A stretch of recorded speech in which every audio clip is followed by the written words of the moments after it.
اخواتي الغاليين، كل سنه وانتم طيبين وبصحه وسعاده وهنا انتوا ولادكم وحبايبكم وكل معارفكم، يا رب يعود عليكم الايام بخير ويجعله شهر مفترج عليكم وعلى كل الناس ان شاء الله. طبعا بقى هنا بدأنا بالمحشي، طبعا الراعي الرسمي طبعا لاول يوم رمضان. التغذية زي ما انتم شايفين كده. انتوا طبعا عملت معاكم المحشي كذا مره، بس انا حبيت اشارككم يومي واوريكم التفاصيل بتاعتي النهارده مشيت ازاي. خدعنا وسلقنا الكرنب، وكان يوم جميل ولطيف الحمد لله، عدى على خير. مع انه بيبقى اصعب يوم الصيام ده اول يوم، لكن الحمد لله كان يوم جميل النهارده وعدى على خير، وكان يوم الحمد لله عقبال باقي الشهر ان شاء الله. انا هنا بقى زي ما انتم عارفين انا بحب اشوح الرز تشويحتين كده في الصلصه، ما بحطش الخضره على طول، الخضره بحطها في الاخر بعد ما بقفل، لكن بحب اشوح الرز في الصلصه كده، اخلي الرزايه كلها تشرب من التخديعه اللي انا عاملاها.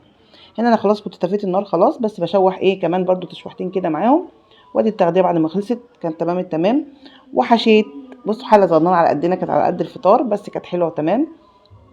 وهنا الفراخ هنعملها بطريقه جميله وسهله ان شاء الله، ما سلقتهاش، قلت اغير عليهم بقى مش مشكله، انا كان عندي شوربه كده كده سقيت بيها المحشي، لكن دي بقى قلت اعملها بالطريقه دي. عندي 4 قطيات يعني، وعندي بصلتين كده اروح فرمهم كلهم في الخلاط او في الكبه زي ما انت عايزه، ونزلت عليهم بمعلقه توم حلوه محترمه كده، واحط بقى التوابل بتاعتي. عندي رشه جوز الطيب، جوز الطيب بتدي طعم حلو قوي يا جماعه في الاكل، وعندي بابريكا، وعندي فلفل اسود، وعندي حبان مطحون، وعندي السبع بهارات، والملح بتاعي اظبطه طبعا زي ما انا عايزه على حسب. وعندي معلقه، نص معلقه كركم كده بتدي طعم حلو، وعندي معلقه صلصه طماطم. اعملوا الوصفه دي يا جماعه، والله العظيم الطريقه دي هتعجبكم جدا جدا جدا، وبطريقه حلوه، واحنا زهقنا من السلق بقى والتحمير والكلام ده كله، لا دي اكنها بتبقى زي المشويه بالظبط، لكن بتبقى طبعا في الفرن. عملت فتحات في الفراخ كده زي ما انتم شايفين، علشان التتبيله كلها تخش في كل الفراخ بتاعتي. وعندي هنا معلقتين سمنه، معلقتين زيت قصدي، ونزلت معلقه سمنه بلدي، لو عندك بلدي هتبقى حلوه قوي قوي، ما عندكش بلدي حطي معلقه سمنه عليه، مش اي مشكله خالص. ونسيبها كده تتبل شويه مع نفسها. وهنا عندي بقى البطاطس المحشيه انا قورتها خلاص، واللي طلع من التقوير انا بعمله كده، بتبله برده بالتتبيله بتاعتي كده زي ما انتم شايفين، وبحطه ده بيتغمز، بيبقى طعمه حلو جدا بلقمه عيش كده ويتغمز، ولو عندك رز تحط على الرز بيبقى جميل جدا برده. احشي طبعا باللحمه المفرومه بتاعتي زي ما انتم شايفين كده. حشيت البطاطس بتاعتي كلها، انا ما بحمرهاش، انا بعملها كده وبتستوي وبتبقى جميله و100 فل و14، بتبقى حلوه جدا طبعا. حشيتها كده كلها زي ما انتم شايفين.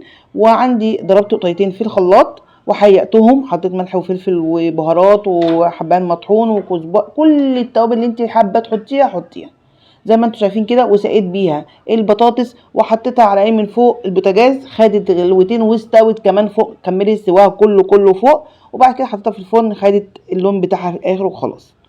سهله جدا وجميله طبعا، وبتبقى طعمها حلو قوي.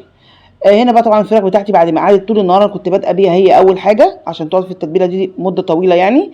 حطيتها كده صرصتها في الصينيه زي ما انتم شايفين، وبقيه التتبيله بتاعتها بتنزل بيها، دي بتتغمس برده بتبقى حلوه جدا التتبيله دي. الرز اللي هي القوطه مع البصل دي بتبقى حلوه قوي.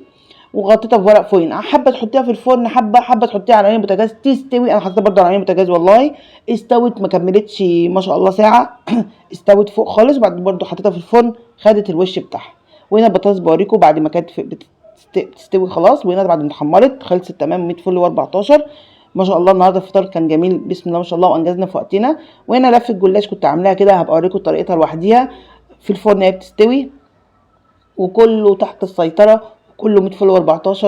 وادي المحشي وادي الفراخ، ويعود عليكم الايام بخير يا رب، وكل سنه وحضراتكم طيبين. وما تنسونيش بقى بالتعليق كويس ولايك ليا، وربنا يخليكم ليا، ودايما كل رمضان واحنا مع بعض ومكملين لاخر العمر ان شاء الله.